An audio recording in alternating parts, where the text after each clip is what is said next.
Speaking in Abuja at the opening of the 2026 high-level International Humanitarian Law Dialogue, Shettima said the administration of President Bola Tinubu remains fully committed to constitutional guarantees of human rights and the universal application of international humanitarian law in all conflict situations. He noted that the government has adopted a comprehensive strategy that combines both kinetic and non-kinetic approaches in addressing insecurity, which it described as the greatest threat to peace and development. Shettima disclosed that part of the administration's efforts include strengthening Nigerians' legal framework to respond to emerging security realities, citing President Tinubu's recent assent to the domestication of the African Union Kampala Convention. According to him, the move aims at establishing a robust and context-specific legal framework for the protection and assistance of internally displaced persons in Nigeria. The Vice President also underscores the importance of collaboration, noting that progress in humanitarian law implementations depend on strong partnerships among government institutions, civil society, and international stakeholders. Nigeria is facing a widening gap in the training of critical healthcare professionals. The Minister of Education, Tunji Alausa, has said, warning that this shortage could affect service delivery, inclusion, and national productivity if not urgently addressed. Alausa made this known during the inauguration of the National Committee for the Advancement of Occupational Therapy, Audiology, and Speech Therapy Education in Abuja, where he outlined the federal government's renewed focus on strengthening and specialized education in key rehabilitation and therapy fields.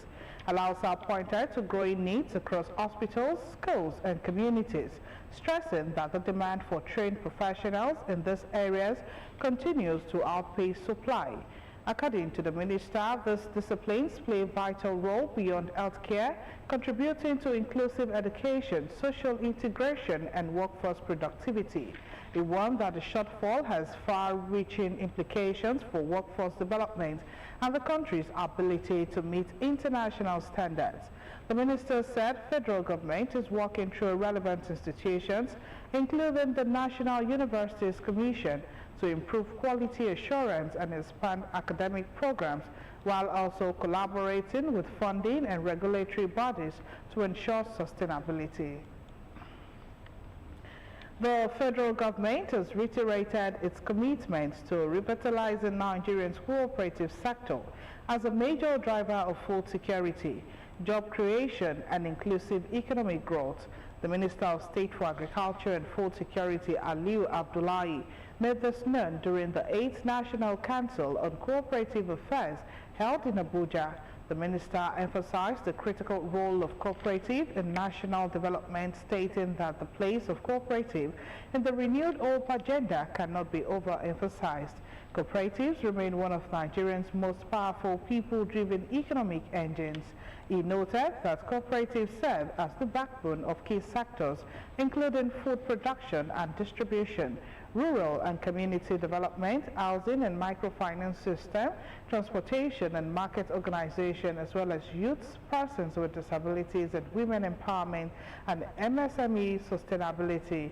He listed the challenges to include weak governance, outdated legal framework, poor data, underfunding, limited digital adoption, fragmented operations, inadequate training, and a lack of inclusive development approaches. The minister stressed the urgency of reforms, saying, if Nigeria must feed itself, empower its citizens, reduce poverty, and expand prosperity, then revamping and modernizing the cooperative sector is not optional, it is urgent and non-negotiable. DS Adegbenro ICT Polytechnic Itori Ewekuru has matriculated over 2,000 students into its National Diploma and Higher National Diploma academic programs. Rector of the Polytechnic, Professor Adegoke Rauf, urged matriculants to remain disciplined, be innovative, and aim for academic excellence. Our reporter Margaret Okulola was part of the matriculation exercise. Our reports. Polytechnic. The 20th matriculation ceremony of DS Adegbenro ICT Polytechnic, Itori Irekuru, has received another set of students into their National Diploma and Higher National Diploma. Delivering his address at the matriculation ceremony, the rector of the Polytechnic, Professor Adegoke Raouf, congratulated the matriculating students, noting that their admission reflects hard work, determination, and the promise of a brighter future. Take full advantage of the opportunities before you. Engage actively in your studies. Acquire practical and digital skills and participate in extracurricular activities. We take pride in a team of highly qualified and dedicated lecturers who are passionate about imparting knowledge and mentoring students towards excellence. While welcoming the students, Professor Raouf warned against all forms of indiscipline, including cultism, examination malpractice, and hooliganism, reiterating the institution's zero-tolerance stance. Any behavior that threatens the peace, integrity, and reputation of the institution will not be condoned. Choose wisely the company you keep and remain focused on your purpose. In attendance were notable dignitaries and educationists who reassured parents and guardians of a safe and conducive learning environment, supported by qualified lecturers dedicated to academic excellence. In a world driven by rapid digital transformation, you have chosen an institution that sits at the very heart of the future. That is technology. I wish to express my profound gratitude to our amiable governor, His Excellency Prince Dr. Dabo Abiodun, CON, for his unflagging commitment to the development of this polytechnic and Ogun State at large. The ceremony formally inducted the students into the academic community, ushering them into a new phase of learning and personal development. Margaret Okunola, OGTV News. Similarly, over 200 students have been matriculated into various programs for the Ordinary National Diploma at the 2025-2026 matriculation ceremony of the West African Polytechnic, Ijoko Ota. The institution's rector, Dr. Lamidi Ajayi, reiterated the school's unflinching commitment to producing employable graduates who will contribute meaningfully to the national development. Ayodeji Tomori Olewumi has the details. Program of the West African Polytechnic. The West African Polytechnic matriculates students for the 2025-2026 academic session. The formal admission of these matriculants, performed by the rector of the West African Polytechnic, Ijoko Ota, officially qualifies them as bona fide students of the institution. The rector, Dr. Lamidi Ajayi, described the institution as an intentional establishment focused on contributing positively to the development of the education sector in the country. We are not just a school that is awarding certificates, we specialize in skills acquisition. And our watchword is to ensure that we contribute to the national development and to also fulfill goal number 2013, goal number 4 and 5 of the UN agenda. The registrar of the institution, Dr. Olubenga Folalu, while congratulating the students, charges parents and guardians to support the institution's vision. The requirement is 5 credits before you can enter into this our schools. I can still give the confidence to the other people to bring their students to this school because it's a very, very good school. And we have a lecturer, we have many lecturers that they are being engaged, that they are dedicated lecturers, hardworking lecturers. In their goodwill messages, guests advised the students to remain committed to the academic pursuits and avoid distractions that could hinder their success.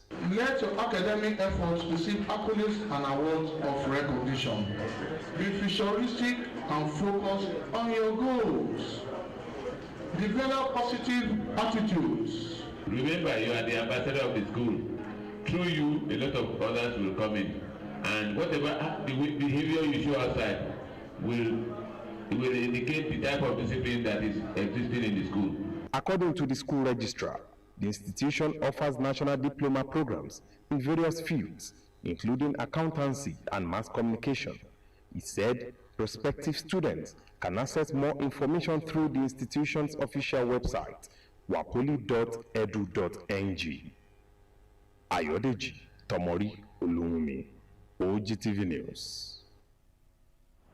And still to come on the news, court discharges ex-aviation minister Odwa, co-defendant Odita over alleged 2.4 billion naira fraud. More news and report after this timeout.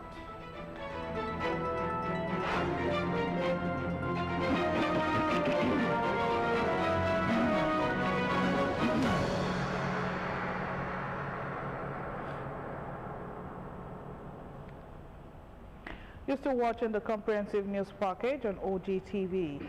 The Inspector General of Police, Olatunji Disu, has submitted a framework for the establishment of state police to the Deputy President of the Senate, Senator Barau Jibrin, as part of efforts to decentralize policing in Nigeria. The 75-page report titled A Comprehensive Framework for the Establishment, Governance and Coordination of Federal and State Police was presented to Jibrin at his office in the National Assembly by Professor Olu Mushaki, Chairman of the Nigerian Police Force Committee, set up to examine the modalities for instituting state police. Disu said the report covers the considered views, professional insight and strategic recommendations of the force, derived from extensive consultation and a careful assessment of the operational, legal, and administrative implications of instituting state police in Nigeria. The IGP emphasized that the framework was forwarded to the chairman and the committee on the review of the 1999 Constitution as the Nigerian Police Force impute on the subject matter. Responding, the Deputy President of the Senate commended the IGP for his proactiveness on the establishment of the state police in line with President Bola Tinubu's agenda to fully secure the country. The official commissioning of the Ogun State Security Network Amotekun Core Complex will hold on Tuesday, 31st of March 2026, starting at noon. The Amotekun Security Complex is at Old Ijebu-Ode Ibadan Road near Muslim Primary School, Ayegbami Quarters, Awa Ijebu. The commissioning shall be performed by the State Governor, Prince Dapo Abiodun. The project, initiated under the leadership of His Royal Highness Oba Abib Aobaju Limeri of Awa Ijebu, marks a significant step towards strengthening security and promoting peace within the community and its environment.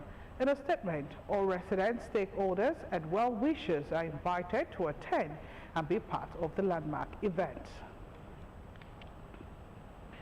A High Court of the Federal Capital Territory sitting in Maitama has discharged former Minister of Aviation Stella Odwa and her ex-aide Gloria Odita from the alleged 2.5 billion naira fraud case brought against them by the Office of the Attorney General of the Federation.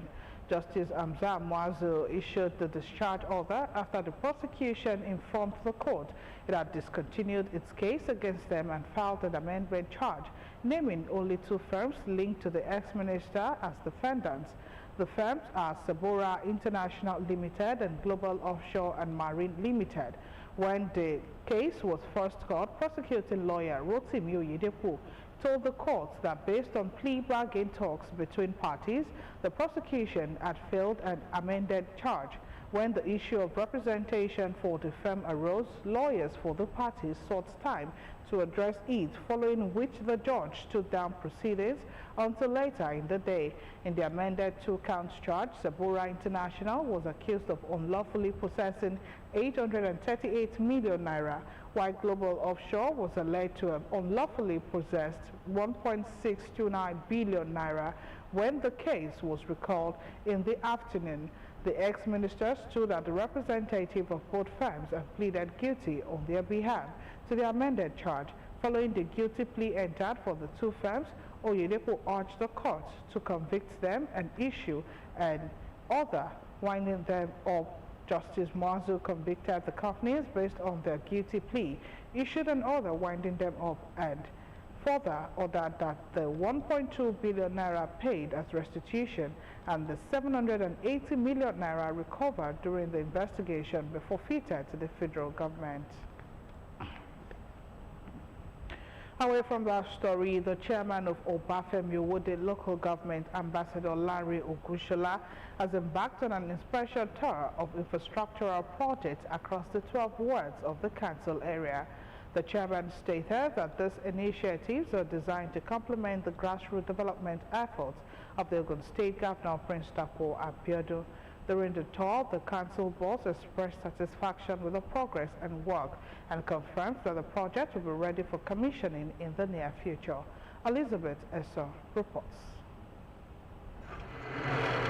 Communities across the 12 wards of Obafemi Owode local government express appreciation as the council leadership delivers various infrastructural projects to their doorsteps. I want to say a very big thank you to the Obafemi Owode chairman for their tremendous efforts to help us in opening this place and help us with the covert construction. Every 2-3 months, I will always visit the mechanic village just to fix, one or two things in my car. And if we are able to have this good drainage system they want to do here, the culvert, I think it will be very good for every resident of this community. We've been suffering from lack of potable water in this community, but we thank Ambassador Larry Ogushola for this timely intervention. The intervention includes the renovation and construction of classrooms, providing both learners and teachers with a more conducive environment for academic activities. The school was nothing to write home about. So I just woke up one morning, I discovered work was going on. I'm like, wow, this is very good. So I tried to make inquiries, mention our governor and that of our chairman. So, and I'm very, very happy. God bless him. I really appreciate what he has done for the school. We have enough classroom. Even in the nearest future, if they want to fix the secondary school here, it will be really welcome. In commemoration of the 39th Lishabi Day Festival, the shrine at the Lishabi Forest in Obatown has been renovated and given a modern facelift. The upgrade extends to the local government secretariat, where several offices are undergoing transformation to meet contemporary standards for staff. It is not surprising, because the man that we know, the executive chairman of this local government that we know, he has always done beyond expectations. So we just want to thank him. At least we'll be able to work in a more conducive environment. During his inspection of this site, Ambassador Larry Ogushola notes his satisfaction with the quality of work. He affirms that the gesture aligns with the infrastructure drive of Prince Dapo Abiodun's administration across the state. I am satisfied with the level of completion, and I think in a couple of weeks, some of the projects will be ready for commissioning. Other projects like a bridge at Egbeda Ward, it will be completed in another few weeks as well. As you can see, we are trying to just complement the effort of the governor. So I am satisfied that all the ongoing projects, at least it has reached about at least 19% completion. The newly inspected projects alongside the completed Adigbo-Oluwo Road are expected to be commissioned by the state government shortly. Elizabeth Esson, OGTV News. The Ogun State Media Parliament came alive with vibrant discussions as participants engaged leaders with thought-provoking questions, shared valuable insight, and applauded the initiative for promoting transparency, strengthening democratic values, and fostering a stronger connection between government and the people. Guest of the month, Honorable Afolabi Maruf Afwakwe, addressed members of the 4th Estate of the REM, speaking on public feedback, citizens' expectations, and its legislative priorities. Testimony Komolafe reports that the interactive section further underscored the importance of media engagement in deepening democracy. Our report is in this package. The Nigeria Union of Journalists, Ogun State Council, has convened its monthly media parliament, an initiative of the Wale Olanrewaju-led executive designed to engage political office holders, eminent personalities, and well-meaning Nigerians while holding leaders accountable. The March edition of the Parley focused on the theme, engaging other people, feedback, expectations, and legislative priorities. The guest speaker was the Honorable Member representing Abeokuta South Federal Constituency, Honorable Afolabi Moruf Afwakwe. The platform brought together journalists, policymakers, and key stakeholders to deliberate on the importance of inclusive and people-centered governance. Welcoming participant, NUJ Chairman Akinwale Olanrewaju described the media parliament as a vital platform for accountability, transparency, and constructive dialogue between leaders and the people. They are not just events, they are essential platforms for accountability, for transparency, and for engagement. They also give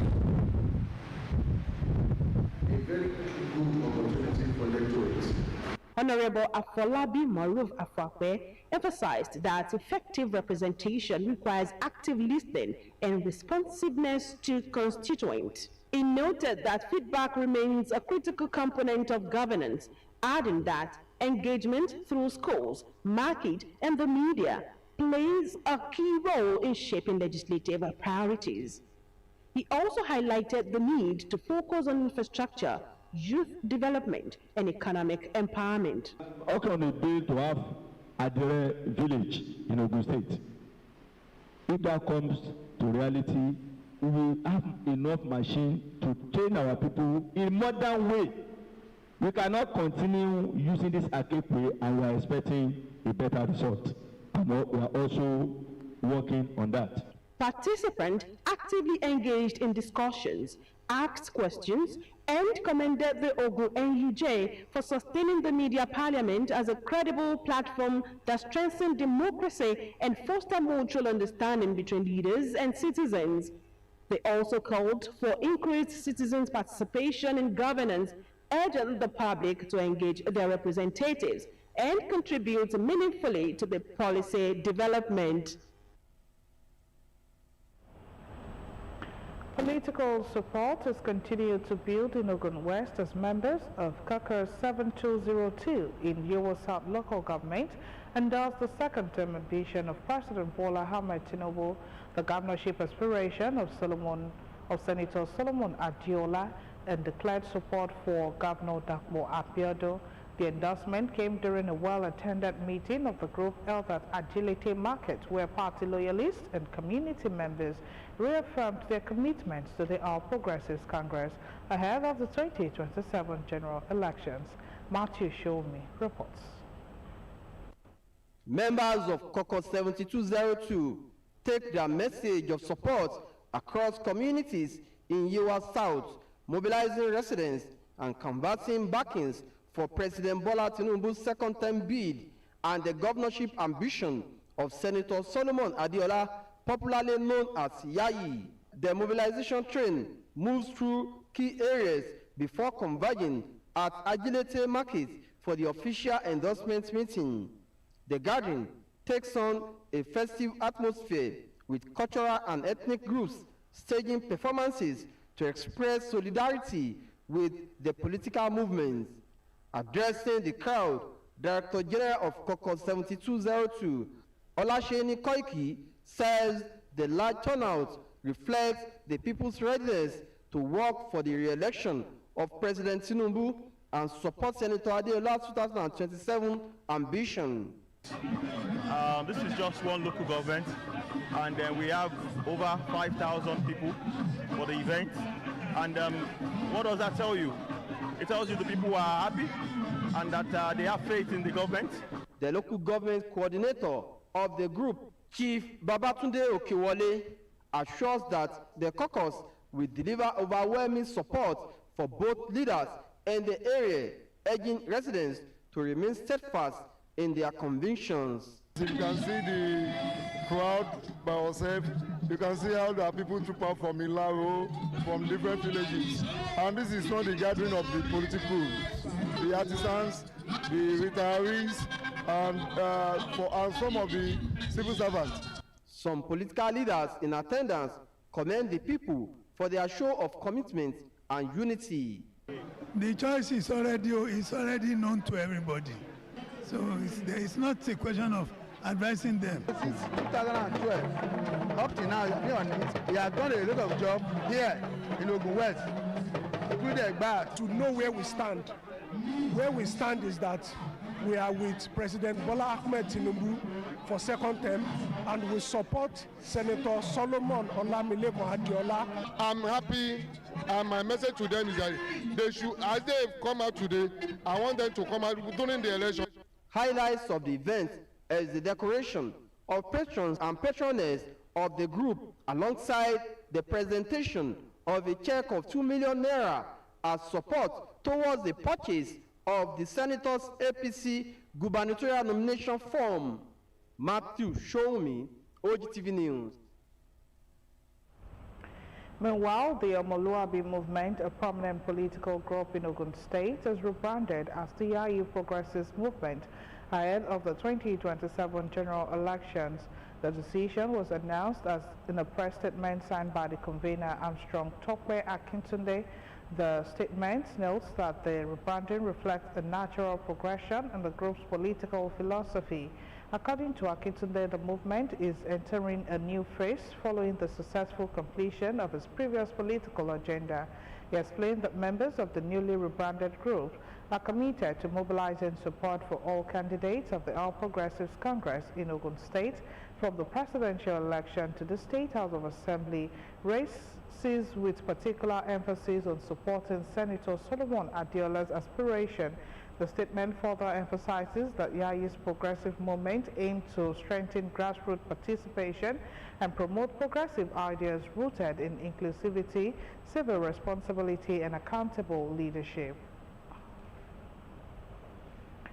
Christians have been urged to deepen their spiritual awareness and grow in the knowledge of the Scripture by seeking the kingdom of God through righteous living. This call came from speakers at a two-day crusade held at the Freeman Methodist Cathedral, Ogbe in Abeokuta, where believers were reminded of the need to live a life that reflects God's will. Taiwo Fabajo has the details. The crusade themed Thy Kingdom Come attract notable gospel singers, including some who were formerly secular musicians but now preach the gospel of Christ through music. The event, hosted by Evangelist Ebenezer Obi Ministries in collaboration with the Council of Knights of Methodist Church Nigeria, Egba Diocese, brought together Christians from different denominations across Egba land and beyond, including members of the Christian Association of Nigeria and Bible Society of Nigeria. The first day of the Altar Crusade features a 2-in-1 program with morning and evening sessions. During the morning session, which focuses on ministers and church workers, church leaders are urged to work together to strengthen unity in the body of Christ. What Christ was saying when he said, "Let thy kingdom come," as being done in heaven and on earth, so they be done in heaven. That kingdom is already here on earth. When we are this earth, we have to be in that kingdom. Because when we go back, we are going back to that same kingdom. Because you have an assignment. Because you have a calling. Because you have a ministry. And your decision is bearing on you. Peter can take that bread and eat it. And the multiplicative effect will stop there. You must advance with excellence. And your part, my part, our part is very crucial. The Archbishop of Rie, Reverend Atonda Adewale, later declared the evening's crusade open with words of admonition.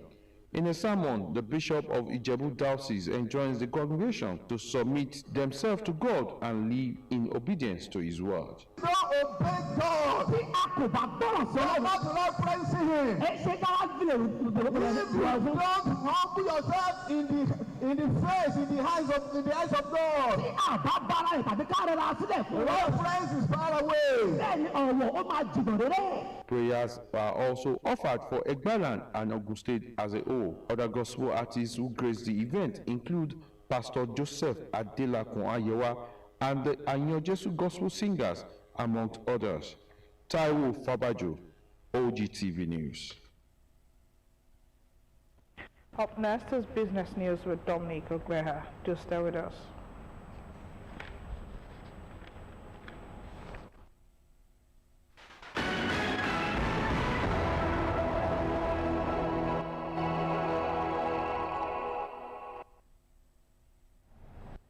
Thanks for joining the business segment of the news. The federal government has set sweeping reforms introduced in Nigeria's power sector under President Bola Tinubu's renewed hope agenda are beginning to yield measurable results with improvements recorded across the electricity value chain.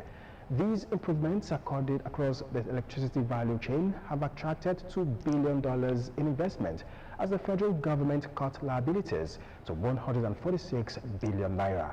The Minister of Power, Adebayo Adelabu, disclosed these on Thursday in Abuja during the inauguration of the new headquarters of the Nigeria Electricity Liability Management Company, describing the development as a critical milestone in strengthening the sector's financial and institutional framework.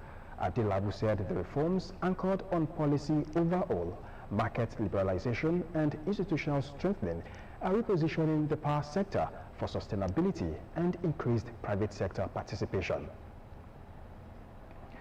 The Nigerian equities market reversed its recent upward trajectory as sustained profit-taking in banking heavyweights dragged the benchmark index lower, wiping out billions in investors' wealth.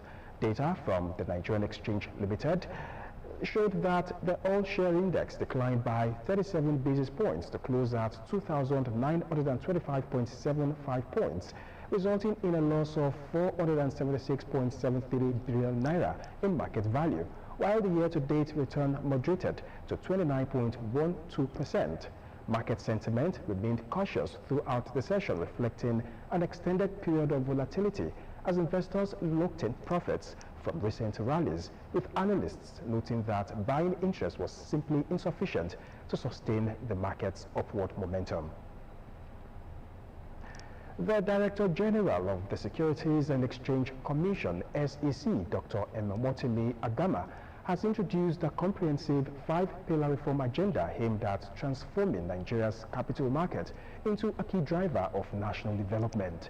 Speaking at the Emerging Africa Capital Limited Investor Summit and Awards, Agama acknowledged the progress made in recent years, but emphasized that significant structural gaps still hinder the full potential of the country's capital market.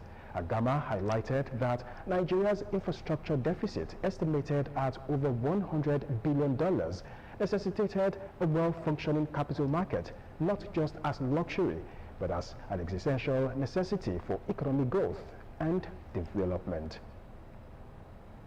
And finally, on the business segment of the news, the Federal Competition and Consumer Protection Commission has expressed concern over the increasing prevalence of unsafe and substandard products in Nigerian markets, warning that this trend is eroding consumer trust and undermining the country's economic integrity.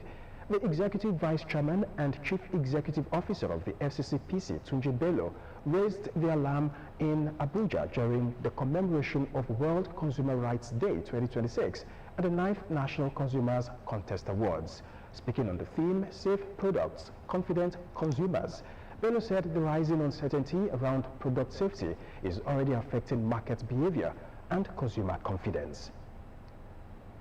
And that's the business news. We thank you so much for watching. It's back to Kwame for the rest of the bulletin.